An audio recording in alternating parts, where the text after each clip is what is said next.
عالم نوجوانی میں ہی غیر معمولی شہرت حاصل ہوئی۔ اگر ان کی صحافتی سرگرمیوں کی بات کی جائے تو 1941 سے 1945 تک ہفت روزہ پھول، 1943 سے 45 تک تہذیب نسواں، اس کے بعد ماہنامہ ادب لطیف، 1947 سے 48 تک ماہنامہ سویرا، 1950 میں ماہنامہ سحر لاہور، 1952 سے لے کر 1959 تک روزنامہ امروز لاہور، 1964 سے ماہنامہ فنون کی ادارت، 1952 میں روزنامہ امروز لاہور میں کالم حرف و حکایت بھی لکھتے رہے۔ روزنامہ امروز لاہور اخبار کے ایڈیٹر بن جانے پر کالم پانچ دریا بھی لکھتے رہے۔ 1959 میں امروز سے الگ ہونے پر روزنامہ ہلال پاکستان میں موج در موج اور پانچ دریا کے نام سے انہوں نے کالم لکھا۔ 1964 سے لے کے 1969 تک روزنامہ امروز لاہور میں کالم حرف و حکایت کی شروعات کی، مگر پانچ دریا کی بجائے نام انکار رکھ دیا۔ 1970 کے دوران روزنامہ جنگ کراچی میں کالم لاہور لاہور ہے وہ لکھتے رہے۔ پھر روزنامہ جنگ کو چھوڑ کر روزنامہ حریت کراچی میں فقاہیہ کالم موج در موج اور ہفتہ وار کالم لاہوریات پیش کرتے رہے۔ اپریل 1972 میں دوبارہ روزنامہ امروز میں وہی کالم لکھنے لگے۔ 1964 سے امروز لاہور میں ادبی، علمی اور تہذیبی موضوعات پر ہفتے میں مضامین لکھتے تھے۔ حاجرہ مسرور سے مل کر نقوش کی ادارت سنبھالی اور امروز سے بھی وابستہ رہے۔ حرف و حکایت والا کالم انکا کے قلمی نام سے بھی لکھتے رہے۔ فنون کا جو ادبی پرچہ تھا وہ ان کے زیر نگرانی نکل رہا تھا۔ احمد ندیم قاسمی نے جو اپنا پہلا شعر تھا وہ 1931 میں مولانا محمد علی جوہر کی وفات کے بعد لکھا تھا اور وہ روزنامہ سیاست لاہور میں چھپا تھا۔ ان کا جو پہلا شاعری کا مجموعہ تھا وہ 1942 میں لاہور اکیڈمی سے اور پہلا افسانوی مجموعہ 1939 میں شائع ہوا۔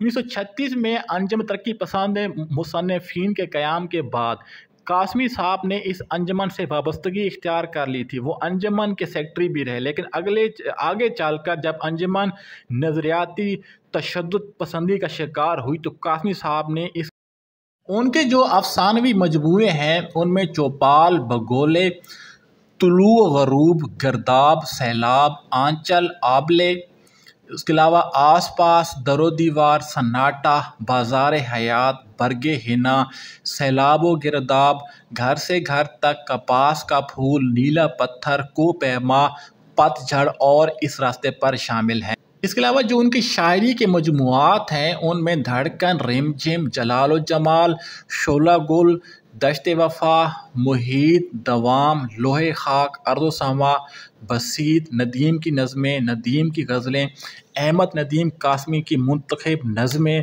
ندیم بیت بازی اور اتوار جمال شامل ہیں۔